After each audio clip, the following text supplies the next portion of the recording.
제발 우리 아이 좀 살려주세요. 서울의 한밤중 차가운 응급실 복도에서 한 어머니의 목소리가 울려 퍼졌다. 그녀의 이름은 지은, 두 손에 꼭 껴안은 것은 단 하나, 6살 딸 서화였다. 그 작은 아이의 신음과 뜨거운 이마는 단순한 열 이상의 무언가를 말해주고 있었다. 어머니의 직감은 이미 알고 있었다. 무언가 잘못되었다. 그리고 그 순간 뒤에는 아직 드러나지 않은 충격적인 진실이 숨어 있었다. 들으시기 전에 채널 구독과 좋아요 부탁드립니다.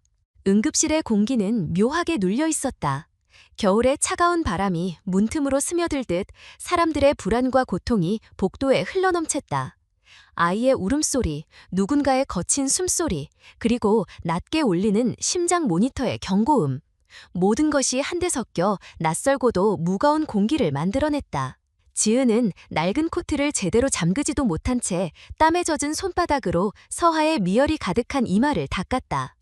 아이의 얼굴은 벌겋게 달아올라 있었고 작은 입술은 마른 채 떨리고 있었다. 그녀의 눈빛은 두려움으로 가득했지만 동시에 결코 놓치겠다는 집념이 깔려 있었다. 조금만 버텨. 금방 괜찮아질 거야. 지은의 목소리는 떨렸지만 그 떨림 속엔 스스로를 다잡으려는 힘이 담겨 있었다. 아이 앞에서 무너질 수 없었다. 한편 주변 사람들은 각자 다른 사연을 품고 있었다. 그러나 그 밤 서화의 모습은 특별했다. 간호사가 복도를 가로질러 오며 숨을 몰아쉬듯 외쳤다. 이 아이 먼저입니다. 응급실 1번 진료실 준비하세요. 서화는 단순한 열이 아니었다. 그 고통의 표정, 작은 두 손이 배를 움켜쥔 모습은 의료진조차 긴장을 하게 만들었다. 지은은 그 순간 어딘가에서 차갑게 식어버린 듯한 감각을 느꼈다. 들으시기 전에 채널 구독과 좋아요 부탁드립니다. 응급실의 문이 덜컥 열리며 흰 가운을 입은 의사 강혜진이 들어왔다. 그녀의 얼굴은 익숙한 미소를 지니고 있었지만 눈빛 속엔 분명한 긴장감이 스쳐갔다. 어머니, 제가 서화를 봐도 될까요? 네, 제발 부탁드려요. 진료 침대 위에서 서화는 힘겹게 숨을 몰아쉬며 눈을 감았다.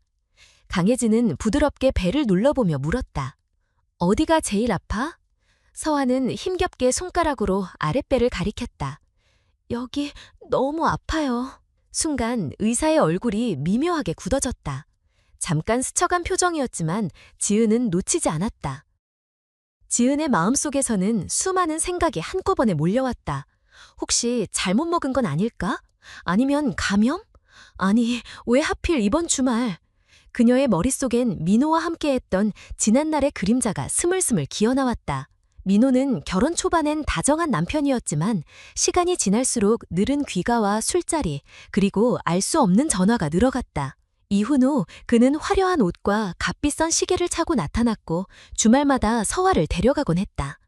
지은은 늘 불안했지만 딸 앞에서 그 불안을 감추며 아빠랑 재밌게 놀다 와 라고 말해야만 했다. 이제 그 불안이 현실로 나타난 것일까?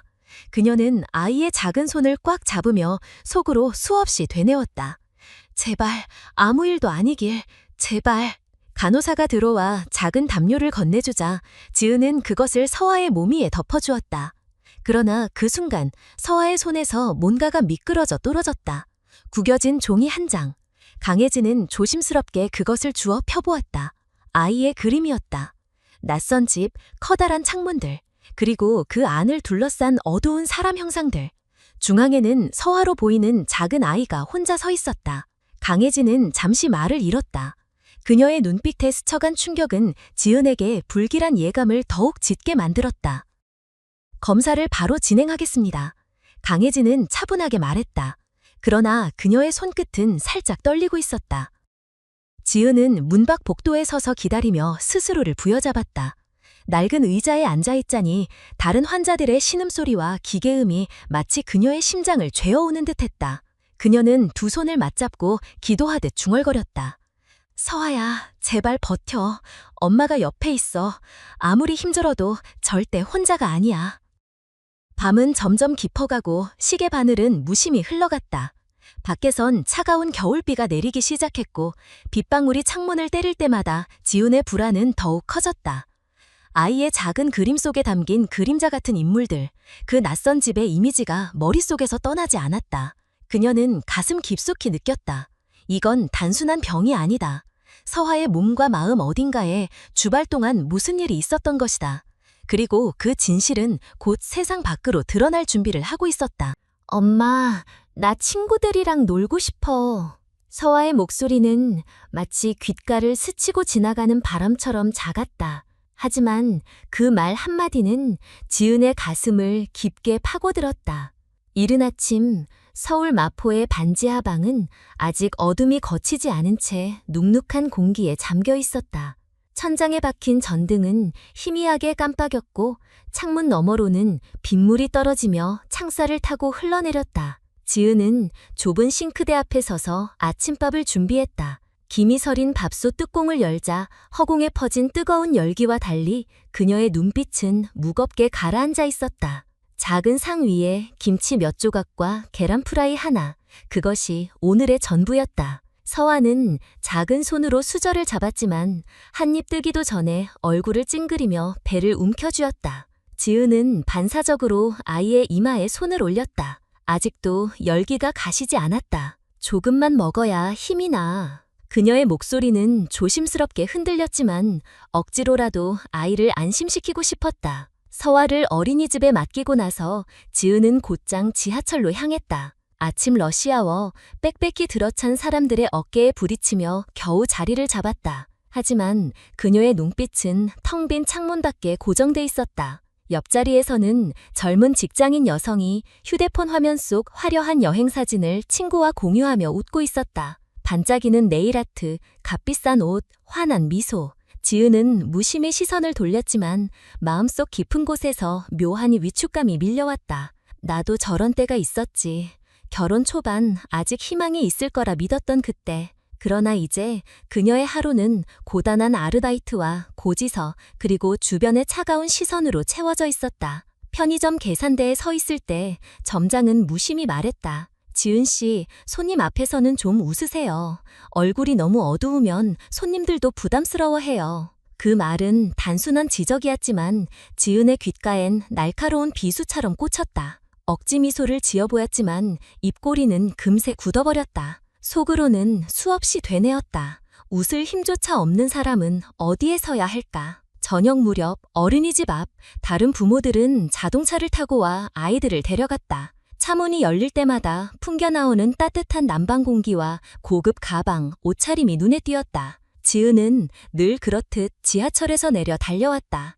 헐떡이는 숨을 고르기도 전에 교실 문이 열렸고 서화가 조심스럽게 걸어 나왔다. 엄마, 아이의 목소리는 힘이 없었다. 다른 아이들이 부모와 함께 웃으며 손을 잡고 돌아가는 모습을 보며 서화는 순간 발걸음을 멈추었다. 그리고 아주 작은 목소리로 하지만 분명하게 말했다. 엄마, 나도 저런 가방 갖고 싶어.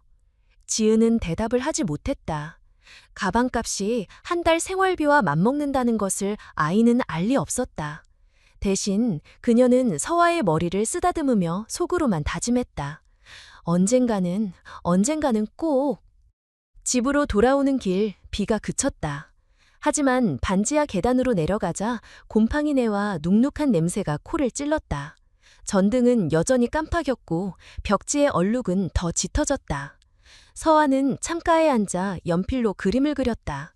하지만 종이 위엔 해맑은 웃음 대신 어두운 색의 집과 그림자 같은 형체들이 가득했다.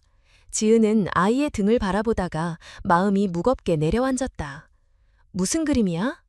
그냥 집이야. 우리 집? 서화는 고개를 저었다. 아니야, 다른 집. 순간 지은은 설명할 수 없는 오싹함을 느꼈다. 그러나 곧 아이가 단순히 상상력을 발휘한 것이라고 스스로를 달랬다. 밤이 깊어갈수록 지은의 마음은 더 무거워졌다. 옆방에서는 술 취한 이웃의 고성이 울려 퍼졌다. 얇은 벽은 외부의 소음을 막아주지 못했고 창문 밖으로는 차가운 바람과 빗방울이 다시금 스나들었다. 그녀는 낡은 담요를 서화에게 덮어주고 작은 의자에 앉아 아이의 잠든 얼굴을 바라보았다. 아이의 손은 여전히 배를 움켜쥐고 있었고 얼굴은 불편한 듯 찡그러져 있었다. 지은의 눈에 눈물이 맺혔다. 그러나 울음을 터뜨릴 수는 없었다. 울음은 서아를 더 불안하게 만들 뿐이었다. 대신 그녀는 두 손을 맞잡고 속으로 기도했다. 하루만이라도, 조금만이라도 평범한 삶을 누릴 수 있다면. 다음 날 다시 찾아온 일상은 똑같이 무거웠다. 회사 동료가 점심시간에 건넨 말이 지은의 귀에 오래 남았다. 혼자 애 키우는 거 힘들겠다. 근데 그런 선택을 누가 하래? 그 말은 가벼운 농담처럼 들릴 수도 있지만 지은에겐 날선 비난처럼 다가왔다. 웃어넘길 수도 없었고 반박할 힘도 없었다. 그녀는 고개를 숙인 채 조용히 식판을 치웠다. 주변의 웃음소리가 더 크게, 더 선명하게 울려 퍼졌다. 퇴근 후 다시 어린이집 앞. 이번엔 다른 엄마들이 모여 수다를 떨고 있었다. 그들의 화제는 아이들의 영어 학원, 피아노 수업, 주말 해외여행 계획이었다. 지은은 멀찍이 떨어져 서 있었지만 그들의 웃음소리가 귀에 꽂혔다. 서아가 교실에서 나왔을 때 지은은 평소보다 더 크게 손을 흔들었다. 서아야. 그러나 아이의 표정은 밝지 않았다. 다른 아이들이 부모와 손을 잡고 돌아가는 모습을 부러운 눈빛으로 바라보다가 천천히 엄마에게 걸어왔다. 그날 밤 반지 앞방의 공기는 유난히 답답했다. 창문은 닫혀 있었지만 차가운 바람이 새어 들어오는 듯했다. 지은은 작은 전등불빛 아래에서 고개를 숙였다. 눈가에 맺힌 눈물은 떨리는 손끝에 닿자마자 흩어졌다. 내가 선택한 길이었을까? 아니면 밀려난 길이었을까? 그녀는 스스로에게 수없이 물었다. 하지만 대답은 돌아오지 않았다. 오직 아이의 얕은 숨소리와 벽 너머의 웃음과 고성, 그리고 가슴을 짓누르는 침묵만이 그 방을 채우고 있었다. 오늘도 전화 안 오네. 지은은 휴대폰을 내려다보다가 깊은 한숨을 내쉬었다. 시계는 이미 저녁 9시를 넘어가고 있었지만 민호에게서 아무런 연락도 오지 않았다. 주말마다 딸을 데려간다고 약속했지만 그는 늘 제멋대로였다. 그날 오후 서아는 작은 캐리어를 끌고 집 앞에 서 있었다. 낡은 보라색 손잡이가 삐걱거리며 움직였다. 아이의 얼굴에는 설렘과 불안이 동시에 섞여 있었다. 아빠를 만난다는 기대감과 그동안 매번 느껴왔던 애매한 거리감이 겹쳐 있었다. 민호는 검은 세단을 몰고 나타났다. 번쩍이는 차체, 고급 시계, 그리고 깔끔한 코트. 지은은 본능적으로 아이의 손을 더 세게 잡았다. 약은 챙겼어? 자기 전에 꼭 먹여야 해. 지은의 목소리는 절박했지만 민호는 짧게 웃으며 대수롭지 않다는 듯 대꾸했다. 알았어, 내가 누군데 괜히 걱정하지 마. 그 말에 지은은 눈을 피했다. 순간 서아가 두 팔로 엄마를 꽉 끌어안았다. 엄마, 금방 올게. 작은 목소리는 힘껏 웃으려는 듯 했지만 눈동자에는 망설임이 비쳤다. 차가 골목을 돌아 사라질 때 지은은 무심코 팔을 감싸 안았다.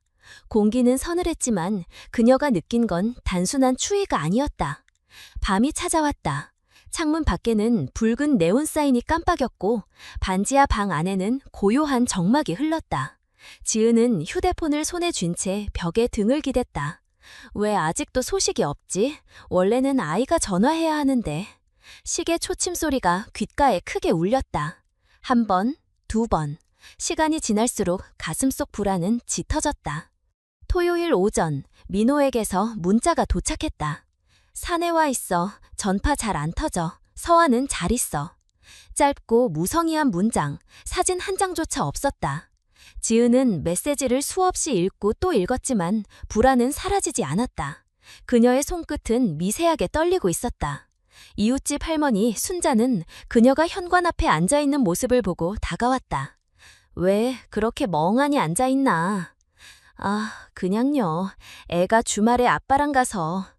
순자는 지그시 고개를 끄덕이며 낮은 목소리로 말했다. 엄마의 불안은 이유 없는 게 아니야. 내 경험상 그래. 그 말은 위로 같았지만 동시에 더 큰 두려움을 일으켰다. 일요일 오후 세단이 늦게서야 나타났다. 창문은 어둡게 닫혀 있었고 서아는 힘없는 발걸음으로 차에서 내렸다. 잘 놀다 왔어? 지은이 다가가자 아이는 미묘하게 몸을 움찔하며 작게 대답했다. 그냥 피곤해. 민호는 차에서 내리지도 않고 한 손으로 캐리어만 건네주었다. 아이 피곤하니까 쉬게 해. 난 바빠서 먼저 가볼게. 차가 떠난 뒤 지은은 캐리어를 열어보았다. 옷들은 그대로 접혀 있었고 신발에는 흙 한 톨도 묻어있지 않았다. 산에 갔다는 말과는 전혀 달랐다. 그 순간 지은의 눈가가 떨렸다. 입술은 굳게 다물어졌고 머릿속에서는 설명할 수 없는 수많은 의문이 몰려왔다. 그날 밤 서화는 새벽 무렴 갑자기 울음을 터뜨리며 배를 움켜쥐었다. 엄마, 아파. 작은 목소리는 떨렸고 이마에는 땀이 맺혔다. 지은은 놀라 달려와 아이를 안았다. 손끝에 느껴지는 열기는 도저히 무시할 수 없을 정도였다. 순간 그녀의 눈에는 공포가 번졌다. 괜찮아, 엄마가 옆에 있어. 그러나 그 말은 스스로에게도 설득력이 없었다. 시간은 느리게 흘렀다. 지은은 아이 옆에 앉아 창밖을 바라봤다. 비에 젖은 가로등 불빛이 희미하게 방 안으로 스며들었다. 그녀의 시선은 공허했지만 마음속에서는 끝없는 죄책감이 소용돌이쳤다. 왜 나는 아무것도 할 수 없을까? 왜 법원에서 정해준 면접교섭을 막지 못했을까? 왜 늘 이렇게 뒤늦게 후회해야 할까? 서화의 숨소리가 끊어질 듯 얕아질 때마다 그녀의 심장은 더 세게 뛰었다. 월요일 아침 서화는 등원 준비를 하지 못했다. 열은 여전히 내리지 않았고 배의 통증은 더 심해졌다. 지은은 어린이집에 연락을 하고 아이를 품에 안은 채 병원으로 향했다. 지하철역 계단을 오르내릴 때마다 다른 사람들의 시선이 느껴졌다.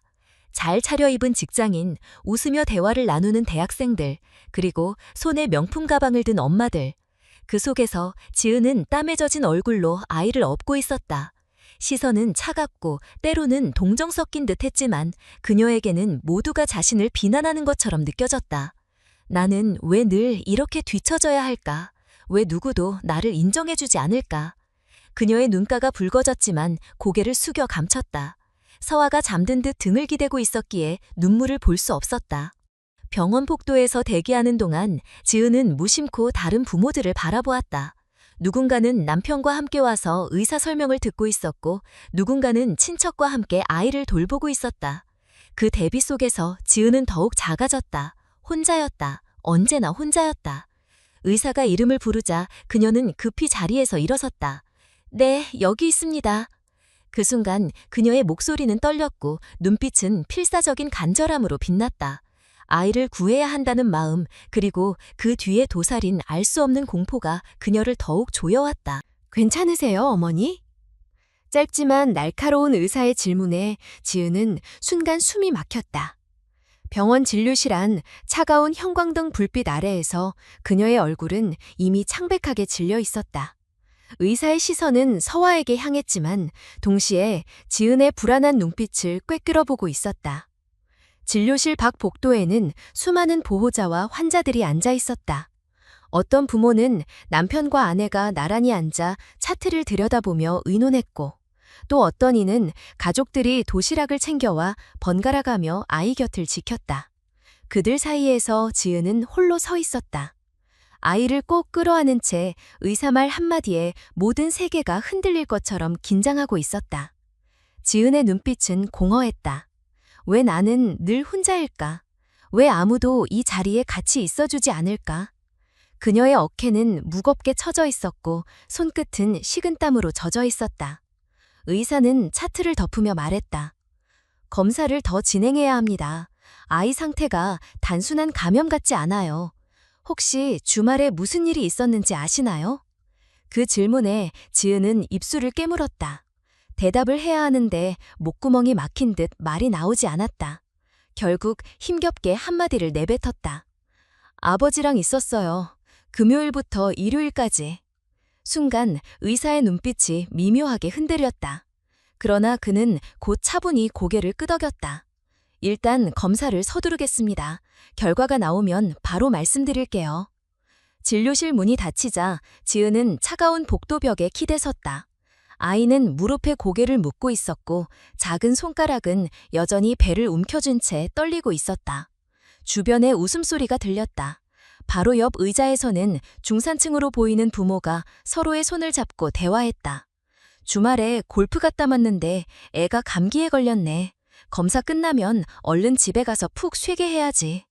그들의 목소리는 평온했고 얼굴에는 불안의 그림자가 보이지 않았다. 지은은 고개를 숙였다. 그들과 자신이 얼마나 다른 세계에 살고 있는지 절실히 느껴졌다. 그녀는 매일같이 편의점 야간 근무와 낮 시간 청소 일을 전전하며 겨우 생활비를 벌었고 병원비 청구서 하나만으로도 숨이 막혔다. 나는 왜 늘 이렇게 가장자리에서 서 있어야 할까? 왜 나와 내 아이는 늘 불안 속에 갇혀야 할까? 검사 대기 시간이 길어지자 지은은 복도 끝자리에 앉았다. 벽에는 어린이 환자들을 위한 알록달록한 그림들이 붙어 있었지만 그녀의 눈에는 그마저도 희미하게 번져 보였다. 한 아이가 옆자리에서 "엄마, 배고파" 라고 칭얼거렸다. 그러자 그 아이의 엄마는 곧장 과자를 꺼내주며 웃음을 보였다. 그 장면을 보며 지은은 본능적으로 가방을 뒤적였다. 그러나 그 안에는 오래된 휴대폰 충전기와 낡은 수첩뿐이었다. 아무것도 꺼내줄 게 없다는 사실이 그녀를 더 올감했다. 서하다 힘겹게 물었다. "엄마, 우리도 과자 있어?" 지은은 순간 멈칫했다가 억지로 웃으며 대답했다. "집에 가면 맛있는 거 줄게. 조금만 기다리자." 그 말은 위로였지만 스스로에게는 더 큰 자책이었다. 밤이 깊어 병원 창밖에 어둠이 내려앉았다. 불빛 가득한 응급실 복도에서 지은은 여전히 차가운 의자에 앉아 있었다. 다른 보호자들은 번갈아가며 자리를 비우거나 서로에게 기대어 잠시 눈을 붙였다. 그러나 그녀는 아이의 손을 꼭 잡은 채 꼼짝도 하지 못했다. 눈꺼풀은 무겁게 내려왔지만 마음속 불안은 그녀를 잠들게 두지 않았다. 혹시 결과가 나왔는데 내가 모르는 사이에 무슨 일이 벌어지는 건 아닐까? 그녀는 몇 분마다 자리에서 일어나 의사실 쪽을 힐끔거렸다. 새벽 무렵 간호사가 다가와 부드럽게 말했다. "어머니, 조금만 더 기다려주세요.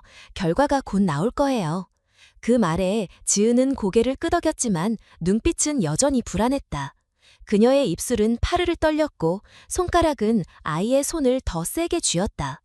그 순간 복도 저편에서 한 가족이 웃으며 걸어나왔다. 검사 결과가 양호하다는 소식을 들은 듯 그들의 얼굴에는 안도와 기쁨이 가득했다. 아이는 부모의 품에 안겨 장난을 쳤고 부모는 그 아이를 다정하게 안아주며 집으로 향했다. 그 모습을 바라보던 지은의 눈가에 눈물이 맺혔다. 아무 말 없이 고개를 숙였지만 뺨을 타고 흘러내린 눈물은 감출 수 없었다. 그녀는 다시 속으로 다짐했다. 무슨 일이 있어도 서아를 지켜내야 해. 아무리 힘들어도 아무리 외로워도. 그러나 그 다짐 뒤에는 떨리는 두려움이 여전히 남아있었다. 자신이 감당하기엔 너무 큰 무언가가 다가오고 있다는 예감. 그리고 그 예감은 곧 현실이 될 준비를 하고 있었다. 아이를 지키고 싶다면서 왜 아무것도 못했냐고요? 낯선 목소리가 귓가를 파고들었을 때 지은의 눈동자가 크게 흔들렸다. 그것은 의사의 질책도 간호사의 조언도 아니었다. 오롯이 그녀 자신의 내면에서 울려나오는 목소리였다. 스스로를 몰아붙이는 속삭임, 그리고 죄책감이었다. 검사 결과를 기다리는 동안 지은은 하루하루가 지옥처럼 흘러감을 느꼈다. 병원 복도에 앉아있으면 늘 들려오는 것은 다른 가족들의 대화였다. "이번 주말엔 제주도 다녀왔는데 애가 피곤했나 봐요. 집에 가면 친정 엄마가 애 봐줄 거니까 다행이에요." 그들의 대화 속엔 안정감이 있었고 지은에겐 없는 것들이었다. 여행, 친정, 배우자. 지은은 그저 손을 꼭 모르고 침묵할 뿐이었다. 누구도 그녀에게 묻지 않았지만 스스로 더 작아지는 기분이었다. 그녀의 머릿속에는 지난날의 민호가 자꾸 떠올랐다. 결혼 초반, 아직 돈은 넉넉하지 않아도 함께 웃으며 라면을 나눠 먹던 시절. 그때만 해도 지은은 자신이 특별한 삶을 살고 있다고 믿었다. 하지만 지금 민호는 고급차를 타고 다니며 새로운 인맥과 어울리고 있었다. 반면 자신은 반지하 방에서 아이의 병원비 걱정에 잠 못 이루고 있었다. 나는 어디서부터 잘못된 걸까? 왜 이렇게까지 달라져야 했을까? 간호사가 이름을 불렀다. 김지은 보호자님. 그녀는 자리에서 급히 일어나 서아를 꼭 안고 의사 앞에 섰다. 의사는 차트를 내밀며 말했다. 혈액 검사에서 조금 특이한 수치가 보입니다. 추가 검사를 해봐야 정확히 알 수 있어요. 그 순간 지은의 눈동자가 미세하게 흔들렸다. 특이한 수치라는 말이 귀에 맴돌았다. 설명은 길었지만 그녀의 귀엔 단어 몇 개만 선명하게 박혔다. 위험할 수 있다. 더 지켜봐야 한다. 그녀의 입술은 파르르 떨렸고 그러나 아무 말도 하지 못했다. 병실로 돌아온 뒤 지은은 창가에 앉아 멍하니 바깥을 바라봤다. 창밖에는 화려한 강남의 네온 사인이 반짝였다. 반지하 창문으로 보이던 습기 찬 벽 대신 이곳에서 보이는 것은 빛나는 고층 빌딩이었다. 그러나 그 화려함은 지은의 마음을 더 무겁게 만들 뿐이었다. 옆 침대에서는 다른 아이가 태블릿으로 만화를 보고 있었다. 아이의 엄마는 편안하게 커피를 마시며 통화 중이었다. 남편이 출장 끝나고 바로 올 거야. 내일은 교대로 밤 지키자. 그 말을 듣는 순간 지은은 본능적으로 고개를 돌렸다. 심장이 서늘하게 내려앉는 듯했다. 나도 저렇게 누군가와 함께였다면 서아를 이렇게 혼자 지키고 있지는 않았을 텐데. 저녁 시간이 되어 병실에 도시락이 배달되었다. 옆 침대 가족은 정성스러운 반찬을 펼쳐놓았다. 아이는 웃으며 밥을 먹었고 부모는 번갈아 숟가락을 들었다. 반면 지은의 앞에는 병원 식당에서 대충 사온 김밥 한 줄이 전부였다. 서아는 배가 고픈 듯 김밥을 조금 먹었지만 곧 다시 배를 움켜쥐며 얼굴을 찡그렸다. 괜찮아, 조금만 참자. 지은은 아이의 머리를 쓰다듬었지만 그 말은 자신을 향한 위로 같았다. 밤이 깊자 병실 불은 꺼졌다. 다른 보호자들은 의자에 기대어 잠시 눈을 붙였고 어떤 이들은 남편과 교대로 집에 다녀오기도 했다. 그러나 지은은 꼿꼿이 앉아 있었다. 눈꺼풀이 무겁게 내려와도 감히 잠들 수 없었다. 아이의 숨소리 하나하나가 불안하게 다가왔기 때문이다. 잠시 눈을 붙였다가도 서아가 뒤척이면 곧장 몸을 일으켜 아이의 이마를 짚었다. 작은 움직임에도 가슴이 철렁 내려앉았다. 그녀의 머릿속에서는 같은 질문이 끝없이 맴돌았다. 대체 주말 동안 무슨 일이 있었던 걸까? 왜 옷은 그대로였을까? 왜 아이는 자꾸 아프다고만 할까? 다음 날 아침, 지은은 잠시 병실 복도를 걸었다. 창문 너머로 보이는 아침 햇살은 밝았지만 그녀의 마음은 여전히 어두웠다. 복도 끝에서 들려오는 대화 소리가 귓가에 박혔다. 애가 밤새 울더라고. 근데 다행히 검사 결과는 괜찮대. 그래도 남편이 곁에 있으니까 좀 안심이 돼. 혼자였으면 나 못 버텼을 거야. 지은은 그 말을 듣는 순간 발걸음을 멈추었다. 가슴 한쪽이 저릿하게 아파왔다. 나는 혼자인데 누구도 내 불안을 덜어주지 못하는데. 돌아온 병실, 서아는 작은 손으로 그림을 그리고 있었다. 종이 위엔 집 모양이 또렷하게 그려지고 있었다. 창문이 많은 큰 집, 그리고 그 안에 검은 그림자들. 지은은 순간 숨이 막히는 듯했다. 이건 어디서 본 집이야? 서아는 대답하지 않고 고개를 숙였다. 연필끝만 종이를 긁으며 소리를 냈다. 지은의 눈가가 젖어갔다. 그러나 아이 앞에서 울 수는 없었다. 그녀는 입술을 깨물며 억지로 웃음을 지었다. 다음엔 꽃도 그려보자. 예쁜 꽃. 하지만 서아의 손끝은 여전히 검은색 연필을 쥐고 있었다. 그날 저녁 의사가 다시 병실을 찾았다. 어머니, 경찰에 연락을 드려야 할 것 같습니다. 아이의 증상이 단순히 의학적인 문제만은 아닐 수 있어요.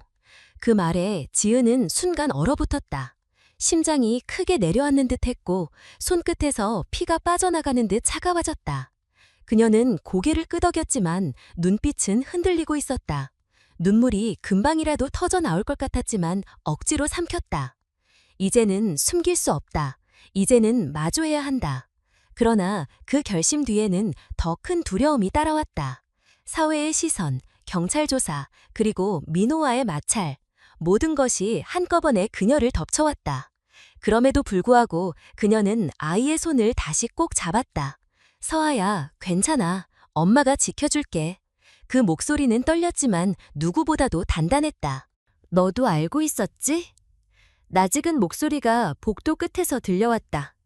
지은은 천천히 고개를 돌렸다.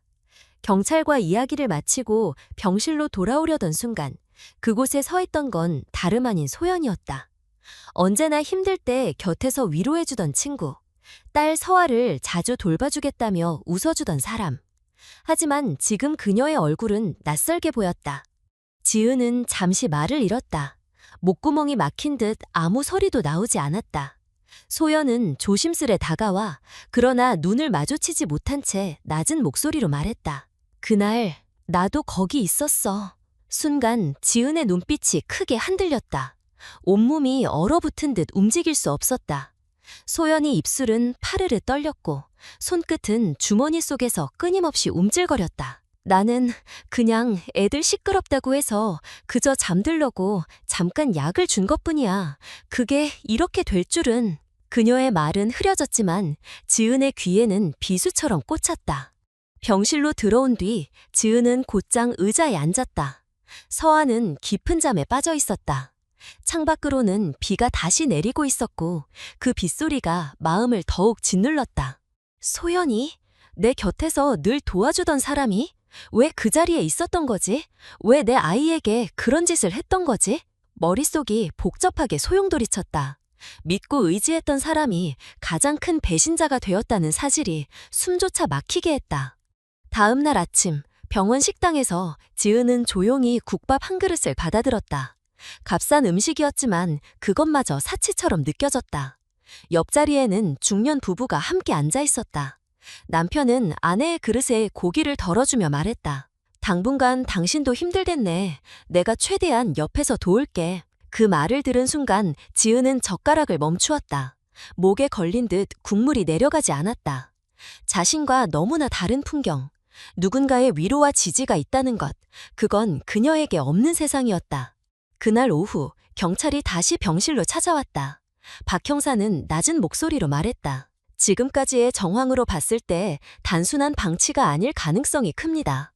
서아가 직접 말하기 힘들다면 그림이나 행동을 통해 더 많은 단서를 얻을 수 있을 겁니다. 지은은 고개를 끄덕였지만 가슴속 깊은 곳에서 두려움이 치밀어 올랐다. 이제 모든 게 드러날까? 민호, 소연, 그리고 그들이 어울리는 그 세계. 저녁 무렵 서아는 다시 그림을 꺼내들었다. 종이 위에는 이번에도 커다란 집과 그 안에 서 있는 아이들의 모습이 그려졌다. 그런데 이번에는 또 다른 작은 아이의 형체가 있었다. 안경을 쓴 듯한 작은 얼굴, 옷에는 슈퍼히어로 마크가 덧그려져 있었다. 지은은 그림을 바라보다가 조심스럽게 물었다. 얘는 누구야? 서아는 잠시 멈칫하다가 작게 대답했다. 민준이 거기 같이 있었어. 그 순간 지은의 숨이 막혔다. 자신들의 고통이 결코 자신들만의 것이 아님을 깨닫는 순간 마음은 더 깊이 무너져 내렸다. 며칠 뒤 지은은 복도에서 다른 보호자들과 스쳐 지나갔다. 그들 대부분은 서로 인사를 나누거나 같은 병실에서 금세 친해져 안부를 물었다. 하지만 지은에게 다가오는 이는 아무도 없었다. 그녀는 알았다. 누군가는 자신의 상황을 이미 들었을 것이고 누군가는 그냥 불편했을 것이다. 속삭이듯 들려오는 말들이 있었다. 저 집은 남편이랑 문제 많다더라. 아이도 좀 불안정하다던데. 지은은 아무 말도 하지 못한 채 고개를 숙였다. 귀까지 달아오르는 수치심이 몰려왔다. 그 순간 손끝이 떨리고 눈가가 젖어들었다. 나는 왜 이렇게 항상 주변부에만 있어야 할까? 왜 인정받을 수 없는 걸까? 밤이 깊자 병실의 불은 꺼졌다. 지은은 아이 옆에서 천천히 서 있었다. 서아의 이마에 손을 얹어보니 여전히 미열이 남아있었다. 그 작은 체온이 그녀를 붙잡아 두었지만 동시에 더 큰 두려움으로 몰아넣었다. 창밖에선 도시의 불빛이 번쩍였다. 강남의 고급 아파트 창에는 여전히 불이 환하게 켜져 있었고 그 안에서 웃음소리와 음악소리가 흘러나오는 듯했다. 반면 병실 안의 공기는 눅눅하고 무거웠다. 지은은 입술을 깨물었다. 억지로 참은 눈물이 뺨을 타고 흘렀다. 나는 이 아이를 지켜낼 수 있을까? 이 세상에서 버텨낼 수 있을까? 다음 날 상담사가 병실을 방문했다. 아이들을 돕기 위해 온 전문 상담사였다. 그는 서화와 부드럽게 대화를 나누며 그림을 함께 그려보자고 권유했다. 지은은 옆에서 그 모습을 지켜보며 마음 한편이 저릿해졌다. 상담사가 웃으며 말했다. 아이들은 말을 못해도 그림으로 마음을 보여줄 때가 많아요. 부모님은 그걸 믿고 지켜봐 주셔야 해요. 그 말은 위로처럼 들렸지만 지은의 마음은 오히려 더 무거워졌다. 자신이 그동안 아이의 신호를 얼마나 무시했는지, 얼마나 작은 목소리를 외면했는지 생각나서였다. 지은은 아무 말도 하지 못한 채 고개를 숙였다. 귀까지 달아오르는 수치심이 몰려왔다. 그 순간 손끝이 떨리고 눈가가 젖어들었다. 나는 왜 이렇게 항상 주변부에만 있어야 할까? 왜 인정받을 수 없는 걸까? 다음 날 상담사가 병실을 방문했다. 아이들을 돕기 위해 온 전문 상담사였다. 그는 서화와 부드럽게 대화를 나누며 그림을 함께 그려보자고 권유했다. 지은은 옆에서 그 모습을 지켜보며 마음 한편이 저릿해졌다. 상담사가 웃으며 말했다. 아이들은 말을 못해도 그림으로 마음을 보여줄 때가 많아요. 부모님은 그걸 믿고 지켜봐 주셔야 해요. 그 말은 위로처럼 들렸지만 지은의 마음은 오히려 더 무거워졌다. 자신이 그동안 아이의 신호를 얼마나 무시했는지, 얼마나 작은 목소리를 외면했는지 생각나서였다. 병실 밖 복도에서 다시 마주친 소연은 눈을 피하며 말했다. 지은아, 미안해. 난 그냥... 그 목소리는 떨렸지만 지은은 끝내 대답하지 않았다. 눈빛은 차갑게 식어 있었고 입술은 단단히 다물어 있었다. 그 순간 그녀의 내면은 두 가지로 갈라져 있었다. 한때는 내게 가장 가까운 사람이었는데, 그런데 이제는 가장 큰 상처를 남긴 사람. 늦은 밤 아이가 잠든 뒤 지은은 홀로 창가에 앉았다. 도시의 불빛은 여전히 반짝이고 있었고 그 불빛 사이로 자신이 점점 더 작아지는 기분이 들었다. 나는 단순히 가난한 엄마일 뿐일까? 아니면 사회가 외면하는 실패자일 뿐일까? 그 질문에 대답할 이는 아무도 없었다. 하지만 딱 하나, 곁에서 숨을 쉬고 있는 아이만은 지켜야 한다는 사실만큼은 분명했다. 지은은 떨리는 손끝으로 서화의 작은 손을 다시 잡았다. 그 순간 아주 작은 온기가 손바닥으로 전해졌다. 그리고 그 온기가 무너져 내리던 그녀의 심장을 붙잡아 주었다. 엄마, 나 잘못한 거야? 서화의 떨리는 목소리가 병실 안의 고요를 깨뜨렸다. 지은은 순간 숨이 막혔다. 아이가 두려움에 휩싸여 자기 잘못이라고 느끼고 있다는 사실이 무엇보다도 가슴을 아프게 했다. 며칠째 이어지는 병원 생활은 지은에게 육체적인 고통보다 더 깊은 정신적 압박을 주었다. 매일 아침 복도 끝 창문으로 쏟아지는 햇빛은 다른 사람들에게는 희망처럼 보였지만 지은에겐 더 잔인하게 다가왔다. 빛은 그저 그녀의 그림자를 더 짙게 드러냈다. 옆병실에서는 종종 웃음소리가 새어나왔다. 가족들이 교대로 와서 음식을 나누고 아이를 안심시키며 함께 이야기를 나누는 소리. 지은은 그 웃음이 칼날처럼 날카롭게 다가왔다. 자신에게 없는 것들을, 서화에게 줄 수 없는 것들을 다시금 떠올리게 했기 때문이다. 의사와 상담사가 병실을 찾았을 때 서화는 작은 손으로 또 다른 그림을 그리고 있었다. 종이 위에는 낯선 집과 검은 그림자들, 그리고 또 한 명의 아이. 이번엔 민준이라는 이름이 입술 끝에서 새어나왔다. 지은의 심장은 찰렁 내려앉았다. 아이가 혼자가 아니었다는 사실, 더 많은 아이들이 그 자리에 있었다는 사실이 서서히 드러나고 있었다. 상담사는 부드러운 목소리로 말했다. 어머니, 서화가 기억을 조금씩 꺼내고 있어요. 아이가 안전하다고 느낄수록 더 많은 걸 표현할 겁니다. 지은은 고개를 끄덕였지만 얼굴은 굳어 있었다. 안전이라니, 이 세상 어디가 우리 아이에게 안전할 수 있을까? 며칠 뒤 지은은 병원 근처 슈퍼에서 간단한 식사를 사오려 잠시 자리를 비웠다. 계산대에 줄을 서는데 앞에 있던 젊은 엄마 2명이 서로 대화하는 소리가 들려왔다. 그 집 말이야, 남편이랑 문제 있더더라. 그래서 애가 저렇게 된 거 아니야? 부모가 제대로 못 챙기니까. 순간 지은의 손끝이 굳어졌다. 뒷덜미까지 달아오르는 느낌. 그녀는 무심한 척 고개를 숙였지만 눈가가 뜨겁게 젖어들었다. 그들의 대화는 단순한 잡담이었을지 몰라도 지은에겐 세상의 모든 시선이 자신을 향해 날아드는 것처럼 느껴졌다. 나는 잘못한 걸까? 내가 부족해서 아이가 이런 일을 겪은 걸까? 병실로 돌아왔을 때 서한은 잠들어 있었다. 아이의 작은 얼굴은 창백했고 손은 여전히 배 위에 올려져 있었다. 지은은 천천히 아이 곁에 앉아 머리칼을 쓰다듬었다. 그녀는 조용히 속삭였다. 네 잘못이 아니야. 절대 아니야. 그러나 그 말은 결국 자신을 향한 기도 같았다. 저녁 무렵 형사 박이 다시 병실을 찾았다. 그의 얼굴은 피곤에 젖어 있지만 눈빛만큼은 단단했다. 어머니, 추가 조사가 필요합니다. 다른 아이들의 가족도 연락을 받고 있습니다. 아마 곧 함께 만나게 될 겁니다. 지은은 순간 숨이 막혔다. 다른 가족들 앞에 서야 한다는 사실, 그들의 눈빛을 감당해야 한다는 압박. 그녀는 이미 세상의 시선 하나하나가 자신을 옥죄고 있다고 느끼고 있었다. 그런데 이제는 같은 고통을 겪은 사람들조차 자신을 비난할지도 모른다는 두려움이 엄습했다. 며칠 뒤 작은 회의실에 모인 몇몇 부모들의 모습은 다큐멘터리 한 장면처럼 무겁고 침울했다.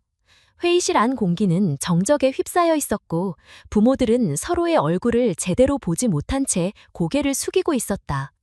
지은도 자리에 앉았지만 시선을 들 수 없었다. 한 어머니가 떨리는 목소리로 말했다. 우리 아이 계속 악몽을 꿔요. 밤마다 울면서 깨요. 그 목소리를 듣는 순간 지은의 눈가가 젖어들었다. 서화도 똑같았기 때문이다. 그러나 그녀는 입술을 깨문 채 아무 말도 하지 않았다. 누군가가 자신을 탓할까봐, 네가 제대로 지켰어야지 라는 시선이 돌아올까봐.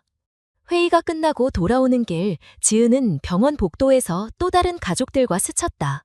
그들은 함께 걸으며 작은 목소리로 서로를 위로하고 있었다. 우리 아이도 괜찮아질 거야. 같이 힘내자.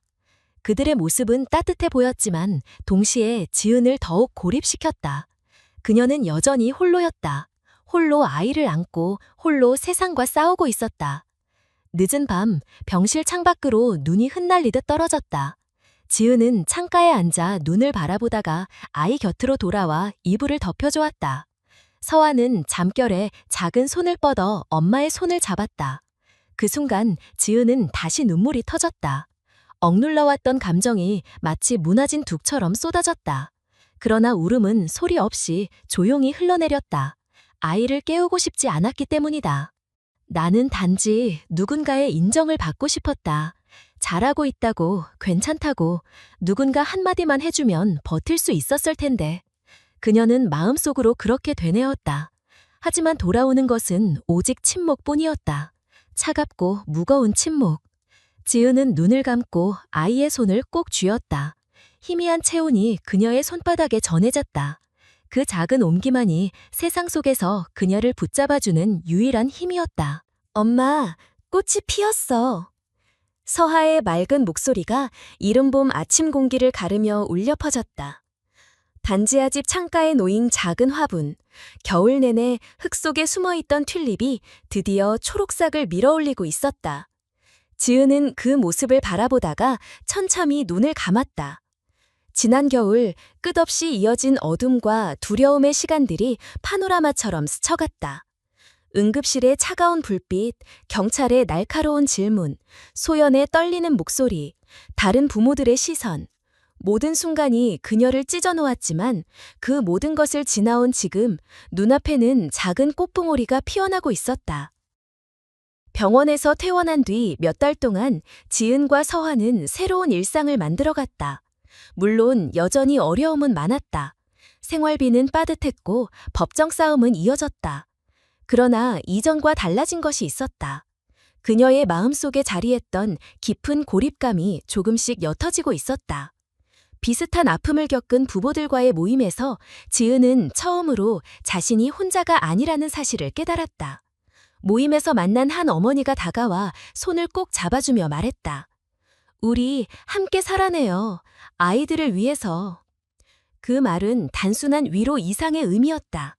세상에 자신을 이해하는 사람이 단 한 명이라도 있다는 사실, 그 사실이 지은을 다시 일으켜 세웠다. 서아 역시 조금씩 달라졌다. 여전히 악몽을 꾸기도 했지만 그림 속에 가득하던 검은 그림자들은 점점 사라지고 있었다. 대신 햇살, 꽃, 웃는 얼굴들이 종이에 채워졌다. 어느 날 아이가 건넨 그림에는 엄마와 자신이 손을 잡고 서 있었다. 뒤편에는 작은 무지개가 그려져 있었다. 지은은 그림을 받아들고 한참 동안 말없이 바라보다가 눈가를 훔쳤다. 아이는 웃으며 말했다. 엄마, 이제 괜찮아. 우리 같이 있잖아. 그 순간 지은은 깨달았다. 자신이 지켜낸 것은 단순히 아이의 몸이 아니라 아이의 마음이었다. 시간이 흐르면서 지은은 자신도 변해 있음을 느꼈다. 예전엔 다른 사람들의 시선과 비교에 짓눌렸지만 이제는 그 무게에서 조금씩 벗어나고 있었다. 병원 복도에서 예전 같았으면 고개를 숙이고 지나쳤을 대화를 이제는 담담히 마주했다. 저 집은 힘들다더라. 같은 말이 들려와도 지은은 더 이상 가슴이 무너지지 않았다. 그녀는 알고 있었다.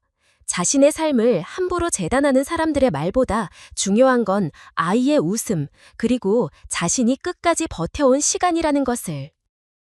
봄 햇살이 따스하게 비추던 어느 날, 지은은 병원에서 만났던 부모들과 함께 작은 모임을 열었다.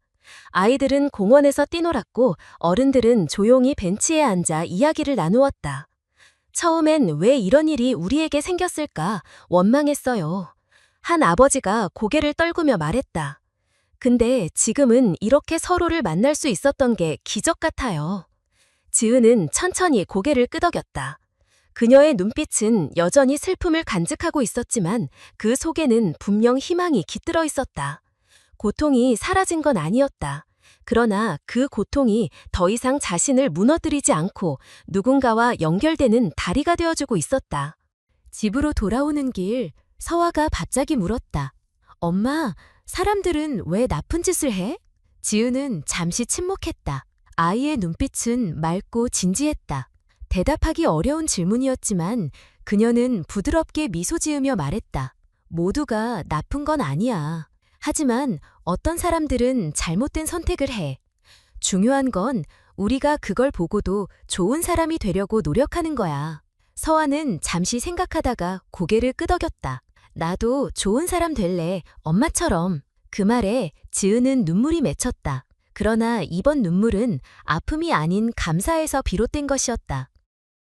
밤이 찾아오고 집안은 고요에 잠겼다. 지은은 창가에 앉아 아이가 그려놓은 무지개 그림을 다시 꺼내보았다. 낡은 벽에 붙여둔 그림은 작았지만 그 안에 담긴 빛은 너무나 컸다. 나는 끝내 쓰러지지 않았다. 서아도, 나도. 우리는 버텼고 여기까지 왔다. 그녀는 깊이 숨을 들이마시며 창밖을 바라봤다. 도시의 불빛은 여전히 눈부셨지만 이번에는 그 불빛 속에서 자신이 사라지지 않는다는 확신이 있었다. 오히려 그 속에서 자신만의 작은 빛을 지켜내고 있다는 감각. 새벽녘, 아직 어둠이 채 가시지 않은 시간. 지은은 부엌에서 따뜻한 차를 우려내며 창밖을 바라보았다. 차가운 겨울을 지나온 나무들이 작은 새싹을 밀어올리고 있었다. 마치 자신과 서아처럼 힘겨운 시간을 견뎌내고 다시 살아나려는 듯. 그녀는 속으로 조용히 되뇌었다. 작은 선의는 사라지지 않는다. 언젠가는 돌아온다. 그 말은 자신에게 하는 다짐이자 앞으로 살아갈 삶에 대한 약속이었다. 햇살이 창문 너머로 스며들며 방 안을 채웠다. 서아가 눈을 비비며 일어나 엄마에게 다가왔다. 아이는 활짝 웃으며 말했다. 지은도 미소를 지었다. 오랜만에 진심으로 가볍게 웃을 수 있었다. 그 웃음은 단순한 미소가 아니었다. 끝없는 고통과 외로움을 지나 마침내 도착한 한 줄기 빛이었다. 그리고 그 순간 지은은 알았다. 삶은 완벽하지 않지만 사랑과 용기로 다시 세울 수 있다는 것을. 가장 작은 희생이 가장 큰 변화를 만들 수 있다는 것을. 그녀는 아이의 손을 잡았다. 작고 따뜻한 손. 그 손을 꼭 잡은 채 창밖의 봄빛을 함께 바라봤다. 눈물과 웃음이 교차하는 얼굴 위로 햇살이 부드럽게 내려앉았다. 세상은 여전히 차갑고 잔인할 수 있지만 그 속에서도 꽃은 피고 아이는 자라며 사람은 다시 일어설 수 있었다. 그날의 아침, 지은은 깨달았다. 고통은 지나가지만 사랑은 남는다. 그리고 그 사랑은 또 다른 사람을 살린다. 오늘 이야기의 끝까지 귀 기울여 주신 모든 분들께 진심으로 감사의 말씀을 드립니다. 한 사람의 삶 속에서 벌어진 아픔과 능물이 단지 그 가족의 이야기가 아니라 우리 모두가 함께 고민하고 지켜보아야 할 문제라는 것을 나누고 싶었습니다. 아이를 지키고자 하는 어머니의 간절함, 그리고 그 과정을 통해 드러난 인간의 이기심과 동시에 작은 선의의 힘은 우리에게 깊은 울림을 남깁니다. 이 이야기를 통해 우리가 배울 수 있는 것은 세상이 아무리 차갑고 힘겨워도 결국 사람을 살리는 것은 따뜻한 마음과 서로를 향한 믿음이라는 사실입니다. 작은 손길 하나, 믿어주는 시선 하나가 누군가의 삶을 바꿀 수 있습니다. 그 희생과 용기가 모여 또 다른 생명을 지켜내고 결국 사회 전체를 바꿀 수 있다는 것을 잊지 않았으면 합니다.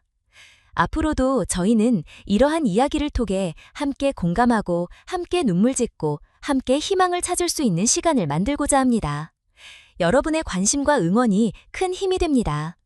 이 영상을 보시고 마음에 남는 점이나 느낀 점이 있다면 아래에 댓글로 남겨주세요. 그리고 저희 채널을 계속 응원해 주시려면 좋아요를 눌러주시고 구독 버튼을 눌러주시면 큰 격려가 됩니다. 오늘 함께 해주셔서 다시 한번 깊이 감사드립니다.